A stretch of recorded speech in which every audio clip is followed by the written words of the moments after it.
Hi, I'm Erik the Travel Guy. You know what we're going to do? We're going to take our time to explore a destination where time slows way down. Mackinac Island is next on Beyond Your Backyard.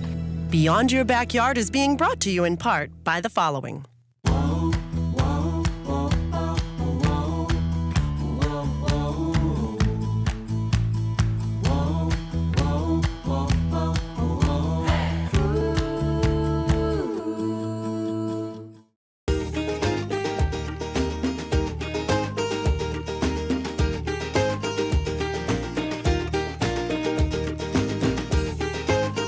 With Phil, there's only one.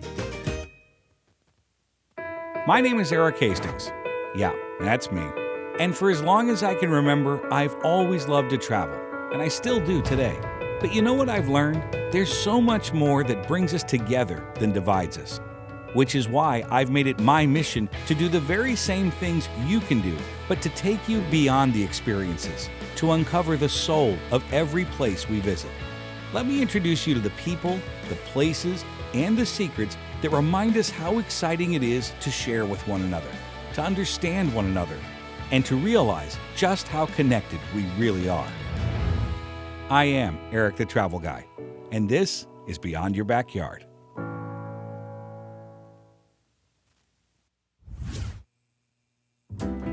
Thank you for watching and welcome back. It is a very special destination. That's why we have a special guest. The great Aaron Sega is here. Hi there. Thanks for having me. Of course, here's what you don't know, is that Aaron has been doing a tremendous amount of research and writing and producing some on-camera things over the years. This is one of the episodes you were working on. Absolutely. And here's what I thought, Aaron, since this is not a very big island, Right. but it's certainly a very diverse island. Absolutely. So why don't we do like a little divide and conquer today? Split it up a little bit? Yeah, why not, right? Yeah, let's do it. You get out, hit the great outdoors. You could do the hiking and the biking, horseback riding. Okay, Sounds so like a... what are you going to do then? Oh, well, what am I not gonna, what am I not gonna? I'll handle the fudge making. Oh, good. Okay. I mean, duh. We'll probably go fishing. Oh, okay. You know, maybe I'll go to Grand Hotel. Good split. Yeah, I think it's a good split. It's gonna work. What do you Yeah, think? I think so too. All right, then we'll meet back and we'll compare notes. Excellent. Perfect. Well, then I think we should get started, right? And do we have a map? Oh, yes, we have a map. Great. She's good. I knew it. So here we go. This is the great state of Michigan. Detroit is located here. The state capital of Lansing is here. And if you drive almost straight north up Interstate 75, you'll arrive at Mackinac City. That's where you'll leave the car and hop on a ferry to Mackinac Island. This picturesque northern Michigan island is nestled between the state's upper and lower peninsulas, near the Straits of Mackinac, where Lake Huron and Lake Michigan come together and wave a friendly hello. The island does have an airport, if that's to your liking, but once you're here, motorized vehicles are strictly prohibited. As soon as Aaron and I checked into our hotel rooms, we set out to tackle the island. We decided to do a little fishing with my new friend, John Robbie. We're just off Mackinac Island. We're in Lake Huron, right? Did I get that right? Because if you want to come out and fish, you got to call John. Chase and Tail. Good to meet you, man. Nice to meet you. Thanks for having us out here today. You bet. All right, booking in advance. How far in advance should they book? You know, as early as they can. I work with all the captains around here, from Sheboygan to St. Ignace. We're all good guys. We work together. There's probably only about 5 of us, so the need is much greater than what we can provide. But for those of you that want to try to get out fishing, we want to take you. And what about for somebody who really doesn't know what they're doing? Doesn't matter. We put the rod right in your hand. I've had 8-month-old babies sitting here, and I've had 93-year-old men and women. It makes no difference. All right, what are we fishing for today, if you don't mind me asking? Right now we're going to target lake trout. What else can we fish for out here? You know, walleye is inshore, but the water's so clear that we kind of have to do that in late evening or almost after dark because they won't cooperate in the bright sunlight. We can go target Chinook salmon, steelhead. There can be Atlantic salmon. Yeah. Let's go catch some fish. Sounds good. Let's do it. We'll do that. We're going to need a bigger boat. The sea is angry. This guy's like, I don't want to be dinner. You could skip a meal. I caught a brick. I think I caught a dinosaur. It's a megalodon. Nobody said it was going to be this much work, Nate. Come on now. Listen, I'm not complaining. It appears as though I'm doing all the work. You heard him, all ahead full. Uh-oh. Am I halfway yet? Oh, I see him. It's a bull shark. I caught an alligator. If you're the captain, does that make me Tennille? Just asking. Love will keep us together. Wait a minute, that's the Popeyes jingle. I wonder how many of these ridiculous jokes Nate's heard in his career. Nate, are you in therapy? Look at him. Wow. Ooh-wee. Looks like dinner. Yeah. There he goes. See you later, buddy. Wow. In being out on the water, I realized that while the fishing was great, it's sometimes just really nice to slow down and take time to appreciate the moment. You know, spend some time with old friends, make some new ones, and soak in the view. When I got to chatting with John more about the lake, he shared a ton of information about how to protect the ecosystem and specific challenges they're facing with certain invasive species coming in on the industrial ships. The feds plant lake trout. They're trying to bring it back to its natural state, let's say. Yeah. Prior to the 1950s, when the lake trout got annihilated by the lamprey eel, which was an invasive. They get quite large, suck the life right out of the fish.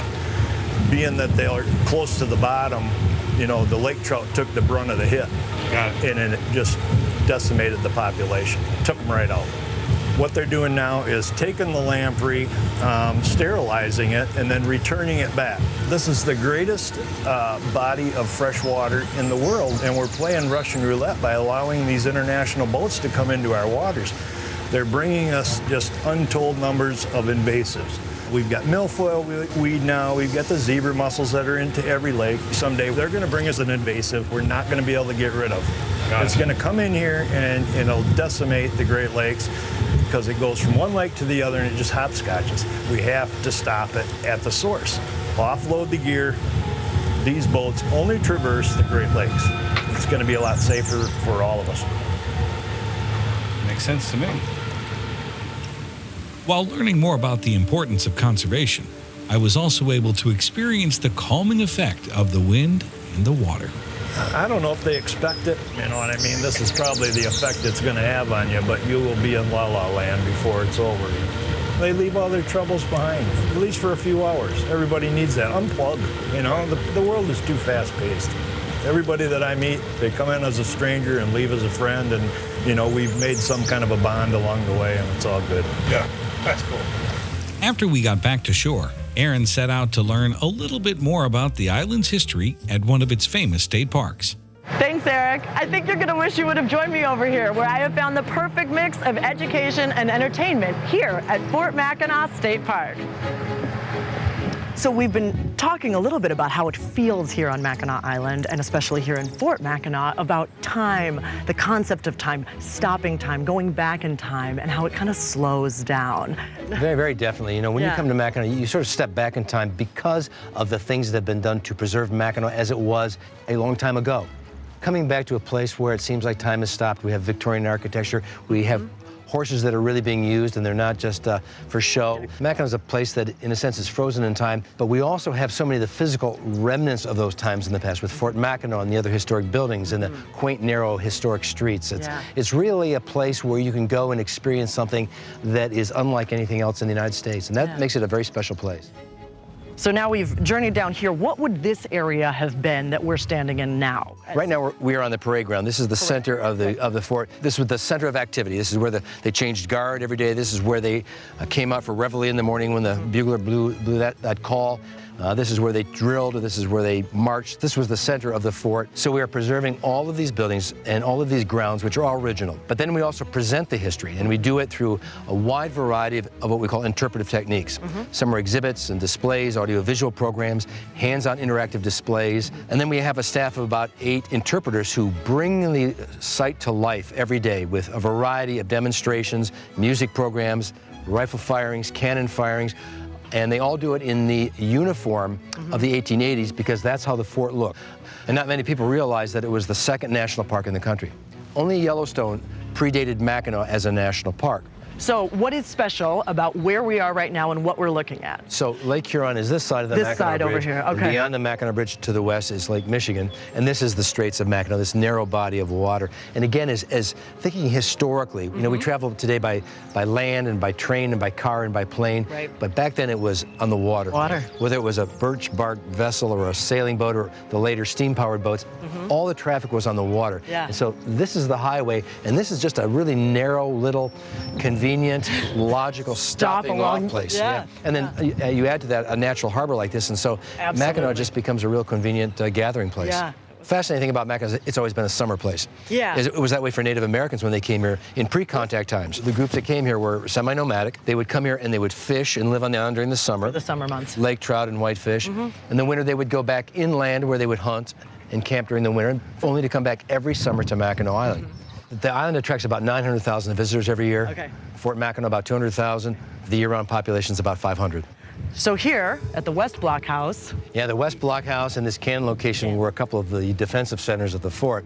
And for the most part, throughout the fort's history, they weren't used in battle, except during the War of 1812. So after the American Revolution and the American victory, this became United States territory, and the Americans take over.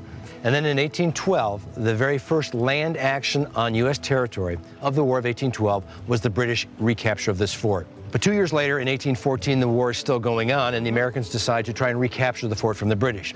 So they send up from Detroit 5 gunboats heavily loaded with armed forces and cannon, sail into the bay right here. And their first plan of attack is to bombard the front of the fort and then land and scurry up the hill and take over the fort. Yeah, because when they began firing their cannon from the ships, they realized that they could get the cannonballs to fly only about halfway up the hill.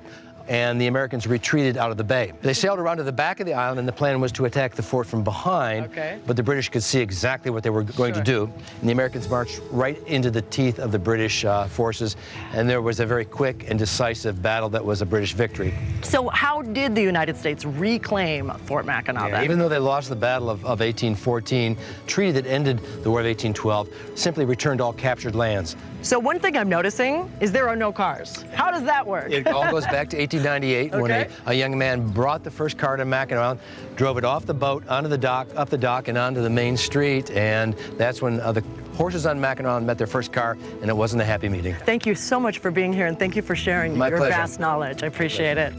After an enlightening morning at Fort Mackinac, I thought we should check in on Erik to see what he's been up to. Well, by now you undoubtedly have some questions, but don't worry, I have answers. Unfortunately, I can't help you right now because I'm a little busy with this situation. I think maybe we'll just go to some voiceover. This delicious sundae is on the menu at Sadie's Ice Cream Parlor at Grand Hotel, an iconic property synonymous with the island. High atop the hill and onto the porch with those famous rocking chairs, I spent a few minutes with the resort's historian, Bob Taggarts. It's a pretty nice place you got here. Pretty nice joint here, yeah. Real proud of it. 133 years. One day we'll get this right. We've been practicing up. It's bound to happen.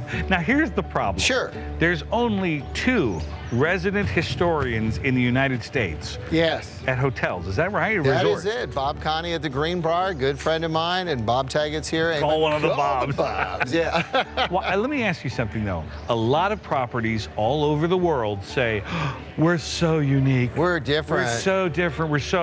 But this property actually is.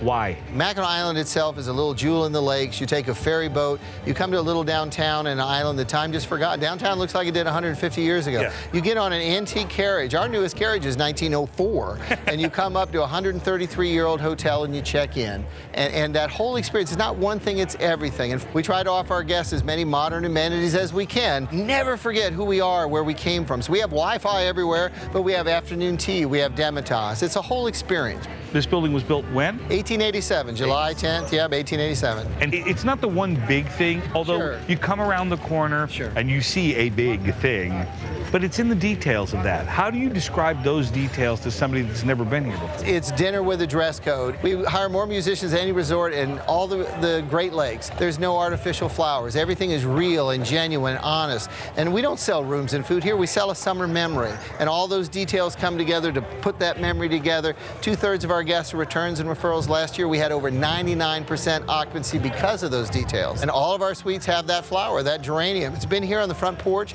since 1925. 5. We have over 200 flower boxes out here, 1,600 geraniums, and 7 tons of potting soil just on the front porch. There's your useless information. There, I love useless. This is going to work out. I love, and I'm glad you mentioned the porch, because isn't this the world's largest porch? Kind of how you calculate it. That? It's 660 feet long. There's over 100 rocking chairs out here. So yeah, for a summer resort hotel, longest front porch out there. 52 full-size columns out here, and the best view in the world of the Straits. When do you close every year? We close the end of October. We're open 6 months and we're closed 6 months. We're the last of the seasonal resorts in the country. At the turn of the century, the genre of hotel, the big wood frame hotel, 200 rooms more, there were 1,400 of these in the United States. 2/3 were built by transportation companies. Today, there's just 11 left. Bob, I can't think of a better way to spend the afternoon. Maybe we should get some tea as well while we're at it, right? Let's go have afternoon tea. Good to meet you, my friend. Pleasure to meet you. Thank you for this. Thank you. As Bob and I embarked on a walking tour of Grand Hotel, I was astounded by the natural beauty found both on the property and on the island itself. While I concluded my tour and headed back downtown, Aaron was busy taking it all in on foot, walking through Mackinac Island State Park and visiting the iconic Arch Rock, a natural limestone arch found 146 feet above the Lake Huron shoreline. She also hopped on a bike, which are readily available to just about any visitor. While Erin continued her outdoor exploration, I followed my sweet tooth to Ryba's downtown to learn the ins and outs of this island's world-famous fudge making. How long have you been making fudge? I started in 1950. Somebody who has not been here before, what advice would you give him? You got to spend the night. You can't get it all done in one day. Got it. You have to be here at night and see the change that goes on. And because it does. When the last boat leaves, crowds are gone and everything is just totally different at night. Can we make a little bit together? Sure. Can you make fudge at home? Can people make fudge at home? If they have a marble slab. Where are we so far here? Well, this batch is cooled. It's ready to be worked. We're going to take these irons off and cream it. All right, so what do we do first? Got to turn it completely over to blend it all together. Victor, I could smell the fudge outside. Oh, yes. That's amazing. Yes. You make it look so easy. It is. Why is fudge so important on Mackinac Island? When you make candies, nothing is ever wasted. Most fudge is made from other chocolates. When you're making chocolates, everything that's left over goes in the fudge, and then it gets recooked. So there is nothing goes in the garbage can. Really? And on Mackinac, it's pure. How long will this go? 5 minutes. Can I try it? Would you let me try it? Try. So it's this, and then just flip it over? Yep. All right. But you're right, you got to watch the edge. Wow. How many different flavors? 15. About 15. Your favorite flavor? Pecan. Pecan. How will you know when you're done with this part of the process? By the feel of it. From the tool? Yeah. And the consistency? Yeah. That's so cool. What's the temperature of this right now? Ish, about? 110, 15. What did it start at? 235. 235. I certainly can understand why people stand in the window and watch the entire process. It's mesmerizing. Yep. Look at the face. Yeah. I love it. You're so excited. When I get done, it's going to look just like it does in the counter. Homemade fudge seems to be the epitome of vacation. That just says vacation to me. Oh my gosh, look at this. Yep. That's it. This entire process took how many minutes? Less than 10? Oh, yeah. After you taste this, you'll know this is the best. Got it. Yeah. Wow. Now, how long will this last? If it's got moisture around, week, 10 days, 2 weeks. If it's in the wintertime in a dry house, it don't last long. No, it's because it dries out. Because it dries out. Somebody that's never been to Mackinac Island, how do you describe this island to them? Most fantastic place I've ever been. Why? I just love it here. The sights, the no cars, the beautiful scenery. Yeah. Quiet. Yeah. Yeah, oh my gosh, look. You got to try it with me. Come on. I got another piece. That's yours. Oh, this is mine? Okay. Oh, come on. Oh, wow. You all right? Oh, I think so. That's pretty incredible, man. Oh my gosh. Victor, thank you, my friend. There's an old saying I just made up, and that's, come here for the Mackinac fudge, stay for the food. Oh yes, we've got options. This is absolutely true. No matter where you stay on the island, excellent food is always close by. Casual haunts like Horn's Gaslight Bar and Restaurant and the Pink Pony are both excellent options. Upscale offerings like the hotel's Iroquois Carriage House are also available for famished island explorers. As the sun began to set, I caught up with my island explorer Aaron on the water. You know, Aaron, I can't think of a better way to end, well, any day here on Mackinac Island than with the sip and sail, right? Absolutely. The sun is setting. It's a perfect night. Yes. The band is cranking. 90 minutes to the bridge. And then we turn around And and we head back. come right back, and then it's time for a late dinner. So, Cheers, Eric. cheers. This was my second visit to this iconic Michigan destination. This time around, I learned that the casual and approachable vibe is alive and well here. I enjoyed strolling in and out of the shops, savoring delicious meals, exploring the historic resorts, and squeezing in a little golf and tennis. I love the charm of the horse-drawn carriages, unique to the island, and the vast green spaces at every turn. It's a place that has evolved with the times, yet stayed true to its storied past. Well, you know, the sun is setting on our time together this week, but you know what? The party starts every night here on Mackinac Island. I'm Erik the Travel Guy. Thank you for exploring beyond your backyard.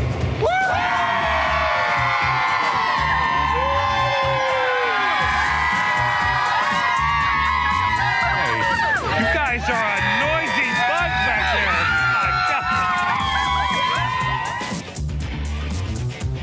there. Fudge and ice cream on the same day. Doesn't get any better than this. Nothing but the best, Clark. Isn't this place haunted? I think it is. Therapist said it's good to talk it out. He doesn't know what he's talking about. You know what I like about this location is that according to Captain John, everything is within walking distance. You just step right off and keep going. My mint's still too big. Looking good.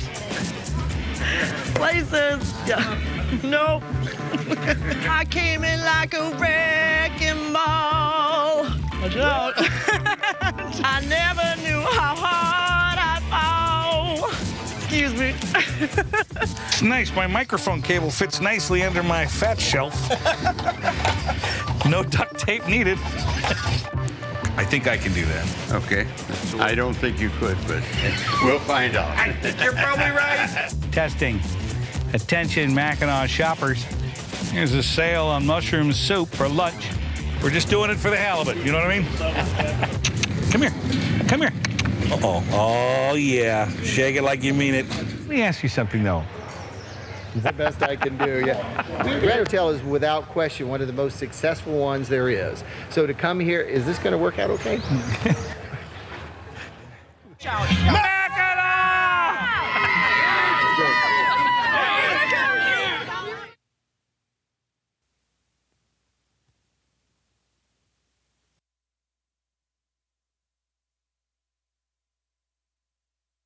For more information on this episode, visit erikthetravelguy.com. And while you're there, you'll discover other fascinating destinations just beyond your backyard and links to follow me on social media. That's erikthetravelguy.com. Beyond Your Backyard is being brought to you in part by the following.